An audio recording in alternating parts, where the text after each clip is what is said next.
নমস্কাৰ ৰাইজ, কি খবৰ আপোনালোকৰ? আশা কৰিছোঁ আপোনালোকৰ চবৰ খবৰ খাতি ঠিকে আছে। মই আজি এটা খুব ইণ্টাৰেষ্টিং টপিক এটাৰ ওপৰত মই ভিডিঅ'টো লৈ আহিছোঁ। ৰয়েল এনফিল্ড ইণ্ট্ৰডাকশ্যনৰ একো দৰকাৰেই নাই, আমি চবেই জানো।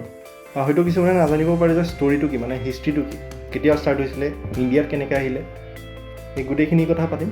একদম শ্বৰ্ট ভিডিঅ', চ' স্কিপ নকৰিব মাজত, গোটেই ভিডিঅ'টো চাওক। আৰু লাষ্টত এইটো কথা পাতিম যে ৰয়েল এনফিল্ডৰ ট্ৰাবলটো ক'ত হৈছে, ছাষ্টেইন কৰিব পাৰিবনে নাই, এই গোটেইখিনি কথা পাতিম। আৰু এটা কথা, আপোনালোকে ছাবস্ক্ৰাইব কৰিবলৈ পাহৰি যায় চেনেলটো বাৰে বাৰে, চ' মনত পেলাই দিছোঁ, ছাবস্ক্ৰাইব কৰি ল'ব।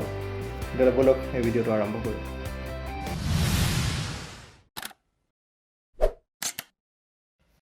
Royal Enfield is amongst the oldest motorcycle brand in the world which are still in production. So' Royal Enfield এটা ব্ৰিটিছ বাইক কোম্পানী আছিলে। 1901 as a bike company establish কৰিছিলে। তাৰ আগতে ৰয়েল এনফিল্ডে ব্ৰিটিছ আৰ্মিৰ কাৰণে ৰাইফেল বনাইছিলে। ৰাইফেল মানে গানছবিলাক বনাইছিলে। চ' আপোনালোকে হয়তো এই শুনিছে যে মটটো যে মেড লাইক এ গান গোজ লাইক এ বুলেট। এই মটটো ৰয়েল এনফিল্ডৰ ব্ৰিটিছ আৰ্মিৰ কাৰণে বনোৱা এই ৰাইফেলবিলাকৰ ইনভলভমেণ্টটোক ৰিফ্লেক্ট কৰে। 1939 পৰা 1945 মাজত ৱৰ্ল্ড ৱাৰ 2 হৈছিলে। এইটো টাইমত ৰয়েল এনফিল্ডে ব্ৰিটিছ আৰ্মিজ আৰু কিছুমান বেলেগ বেলেগ কাণ্ট্ৰিজৰ কাৰণে এনেকুৱা কিছুমান বাইক বনাইছিলে। 125 cc আছিলে আৰু একদম লাইট ৱেইট আছিলে এই বাইককেইখন। সেই বাইককেইখন এয়াৰবৰ্ণ বা ফ্লাইং ফ্লি নামেৰে জনাজাত আছিলে। বেটেল গ্ৰাউণ্ডৰ ওপৰত গৈ থকা এয়াৰক্ৰাফ্টবিলাকৰ পৰা সেই বাইককেইখন দলিয়াই দিছিলে, মানে ওপৰৰ পৰা পেলাই দিছিলে আৰ্মিজৰ কাৰণে, যাতে সেই বাইককেইখন আৰ্মিজবিলাকে মানে ইউজ কৰিব পাৰে সেই বেটেল গ্ৰাউণ্ডত। ইণ্ডিয়ান গভৰ্ণমেণ্টে ৰয়েল এনফিল্ডক 800খন মটৰচাইকেলছ বনাবলৈ অৰ্ডাৰ দিছিলে ইণ্ডিয়ান আৰ্মি আৰু পুলিচ প্ৰফেচনেলছৰ কাৰণে ফৰ পেট্ৰলিং ডিউটিজ। চ' সেইটো টাইমত ৰয়েল এনফিল্ডে মাদ্ৰাছ মটৰ্ছৰ লগত পাৰ্টনাৰশ্বিপ কৰি দিছিলে। চ' ব্ৰিটিছৰ পৰা ৰয়েল এনফিল্ডে সেই বাইকৰ পাৰ্টছবিলাক মাদ্ৰাছ মটৰ্ছক পঠাই দিছিলে আৰু মাদ্ৰাছ মটৰ্ছে পাৰ্টছবিলাক এছেম্বল কৰি পেলাই ইণ্ডিয়ান গভৰ্ণমেণ্টক এজ এ বাইক দি দিছিলে। চ' 1955 মাদ্ৰাছ মটৰ্ছে ৰয়েল এনফিল্ডৰ 50% শ্বেয়াৰ্ছ কিনি লৈছিলে আৰু ইণ্ডিয়াত অপাৰেট হোৱা কোম্পানীটোৰ নাম দিছিলে এনফিল্ড ইণ্ডিয়া। চ' সেই তেতিয়াৰ পৰা ইণ্ডিয়াৰ অপাৰেশ্যনটো ষ্টাৰ্ট হ'ল ৰয়েল এনফিল্ডৰ। 1967 ইংলেণ্ডৰ যোনটো ৰয়েল এনফিল্ডৰ প্লেণ্ট আছিলে ৰেডিছত, সেই প্লেনটো বন্ধ কৰি দিলে because of some problems. So' that was the end of an era of Royal Enfield in England. তাৰ পিছতো এনফিল্ড ইণ্ডিয়াৰ ডিভিজনটো চলি আছিলে ইণ্ডিয়াত। তেতিয়া সেইটো টাইমত ইমান প্ৰফিটেবল বিজনেছ আছিলে। 1994 আইচাৰ মটৰ্ছে সেই এনফিল্ড ইণ্ডিয়াৰ পূৰা কোম্পেনীটো কিনি ল'লে। কোম্পেনীটো কিনাৰ পিছতো আইচাৰ মটৰ্ছে এনফিল্ড ইণ্ডিয়া বা ৰয়েল এনফিল্ডক ইমান এটা প্ৰফিটেবল বিজনেছলৈ কনভাৰ্ট কৰিব পৰা নাছিলে। সেইটো টাইমত আইচাৰ মটৰ্ছৰ মালিক মানে বিক্ৰম লাল, আৰু বিক্ৰম লালৰ ল'ৰা হৈছে সিদ্ধাৰ্থ লাল। চ' সেই বিক্ৰম লালে সেই ৰয়েল এনফিল্ডৰ ডিভিজনটো কোনোবা কোম্পেনীয়ে কিনিব নেকি বা কোনোবা কাষ্টমাৰ্ছ বিচাৰি আছিলে, because that was not a profitable business. সেইটো টাইমত সিদ্ধাৰ্থ লাল সেইটো টাইমত 26 ইয়াৰ্ছৰ আছিলে।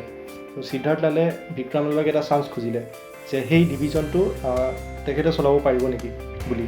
চ' সিদ্ধাৰ্থ লাল এজন বহুত বাইক এনথুচিয়াষ্ট আছিলে আৰু ৰয়েল এনফিল্ডৰ বহুত ডাঙৰ ফেন আছিলে সেইটো টাইমত। চ' সিদ্ধাৰ্থ লালে বিক্ৰম লালক সেই চান্সটো খুজিলে and he worked as a chief operating officer of Royal Enfield সেইটো টাইমত। আইচাৰ মটৰ্ছৰ আণ্ডাৰত সেইটো টাইমত বহুত কোম্পেনীজ আছিলে, কিন্তু এটা কোম্পেনীও মাৰ্কেট লিডাৰ নাছিলে। ট্ৰাকছ, ট্ৰেক্টৰছ, কনচালটেঞ্চি ছাৰ্ভিচ, গাৰ্মেণ্টছ এনেকুৱা ধেৰ কোম্পেনীজ আছিলে, কিন্তু এটাও মাৰ্কেট লিডাৰ নাছিলে। চ' সিদ্ধাৰ্থ লালে সেইটো টাইমত কি কৰিলে, সিদ্ধাৰ্থ লালে আইচাৰ মটৰ্ছৰ 15টা কোম্পেনীজৰ ভিতৰত 13টা কোম্পেনীজ বেছি দিলে আৰু সেই বাকী দুটা কোম্পেনীজত ফ'কাছ কৰিব ধৰিলে। সেই দুটা কোম্পেনীজৰ ভিতৰত আছে এটা ট্ৰাকছ আৰু ছেকেণ্ডটো হৈছে বাইকছ মানে ৰয়েল এনফিল্ড। চ' সেইটো টাইমত সেই অকল দুটা কোম্পেনীজৰ ভিতৰত তেখেতে ফ'কাছ কৰিলে। তেখেতে কোম্পেনীটো ষ্টাডি কৰিব ধৰিলে, এনালাইচিছ কৰিব ধৰিলে যে কোম্পেনীটো চলা নাই কিয়, মানে মেইন ৰিজনটো কি নচলা, বাইকছবিলাক চেল নোহোৱাৰ মেইন ৰিজনটো কি। তেখেতে ষ্ট্ৰেংথ আৰু উইকনেছ এনালাইচিছ কৰিব ধৰিলে, উইকনেছৰ ওপৰত তেখেতে ৱৰ্ক কৰিলে। তেখেতৰ নিচিনা পেশ্যনেট আৰু ফ'কাছ মানুহ তেখেতে সেই কোম্পেনীটো চলাবলৈ হায়াৰ কৰিলে। ত' তেখেতে কাষ্টমাৰ এক্সপিৰিয়েঞ্চৰ ওপৰত তেখেতে ৱৰ্ক কৰিলে, কাৰেণ্ট জেনেৰেশ্যনৰ ওপৰত ৱৰ্ক কৰিলে যে কাৰেণ্ট জেনেৰেশ্যনক কি লাগে সেই বাইকছবিলাকত। ত' তেখেতে ফাৰ্ষ্ট চেঞ্জটো কৰিছিলে যে আগতে যদি আপোনালোকে মন কৰিছে ৰয়েল এনফিল্ড বাইকছবিলাকক গিয়াৰ প্লেটটো আছিলে ৰাইট ছাইডে, তেখেতে ফাৰ্ষ্ট চেঞ্জটো কৰিলে যে ৰাইট ছাইডৰ পৰা লেফ্ট ছাইডলৈ শ্বিফ্ট কৰিলে সেই গিয়াৰ প্লেটছবিলাক। দেন সিদ্ধাৰ্থ লালে ৰয়েল এনফিল্ডৰ ব্ৰেণ্ড ইমেজৰ ওপৰত ৱৰ্ক কৰিলে। 1997 এটা এডভেঞ্চাৰাছ ট্ৰিপ অৰ্গেনাইজ কৰিছিলে। 40খন ৰয়েল এনফিল্ড বাইকছ লৈ পেলাই তেখেতে কাৰ্ডুংলা পাছ গৈছিলে। কাৰ্ডুংলা পাছৰ যদি কথা কওঁ, কাৰ্ডুংলা পাছ হৈছে ৱৰ্ল্ডছ হায়েষ্ট মটৰেবল ৰ'ড। চ' এনেকুৱা এডভেঞ্চাৰাছ ট্ৰিপ অৰ্গেনাইজ কৰি, এনেকুৱা ৰাইড অৰ্গেনাইজ কৰি তেখেতে এটা ফেন বেছ বনাই লৈছিলে।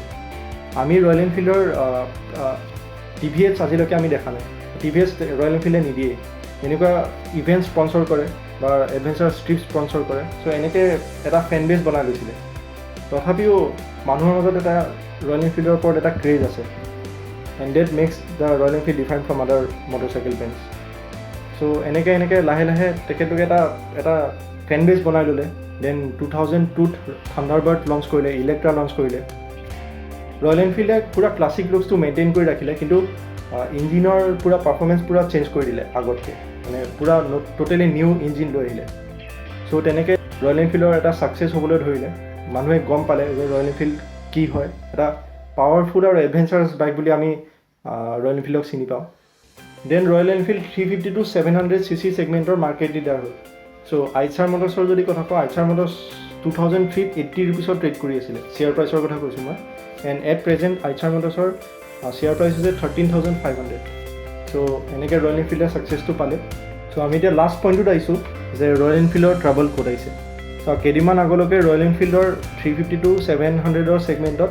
কোনো বাইকছ নাছিলে বা আছিল যদিও ইমান এটা কম্পিটিশ্যন দিব পৰা নাছিলে যদি এট প্ৰেজেণ্ট চাওঁ আমি বাজাজ আৰু ট্ৰাইম্ফৰ পাৰ্টনাৰশ্বিপ দেখিবলৈ পাইছোঁ জাৱাৰ নিচিনা কম্পিটিশ্যন আহি গৈছে দেন বেনেলি এখন নতুন ক্লাছিক বাইক লঞ্চ কৰিলে পূৰা ৰয়েল এনফিল্ডৰ ক্লাছিক 350ক কম্পিট কৰিবলৈ ডেট ইজ ইম্পেৰিয়েলে দেন 4 দিনৰ আগৰ নিউজ হয় যে TVS নৰ্টন কোম্পানী নৰ্টন হৈছে এটা ব্ৰিটিছ মটৰচাইকেল কোম্পানী যোনে ক্লাছিক বাইকছ বনায় চ' নৰ্টন একুৱায়াৰ কৰি ল'লে বাজাজে যদি নৰ্টনো ইণ্ডিয়াত আহি যায় দেন এটা কম্পিটিশ্যন আহি যাব এই ছেগমেণ্টটোত চ' আপোনালোকে কি ভাবে যে ৰয়েল এনফিল্ড ছাৰ্ভাইভ কৰিব পাৰিবনে নাই ফেন বেছটো কমি যাব নেকি চ' আপোনালোকে কি ভাবে যদি মোক পাৰ্চনেলি সোধে মই ভাবোঁ যে ৰয়েল এনফিল্ডৰ মানে যোনটো জেগা আছে সেইটো কোনো ল'ব নোৱাৰে চ' আপোনালোকে কি ভাবে কমেণ্ট ছেকশ্যনত কমেণ্ট কৰি জনাব আপোনালোকৰ যদি এই ভিডিঅ'টো ভাল লাগিলে দেন আপোনালোকৰ ফ্ৰেণ্ডছ বা ফেমিলিজৰ লগত শ্বেয়াৰ কৰি দিব পাৰে বা যোনে এই ৰয়েল এনফিল্ডৰ ষ্টৰিটো নাজানে দেন তেখেতলোকৰ লগতো আপোনালোকে শ্বেয়াৰ কৰি দিব পাৰে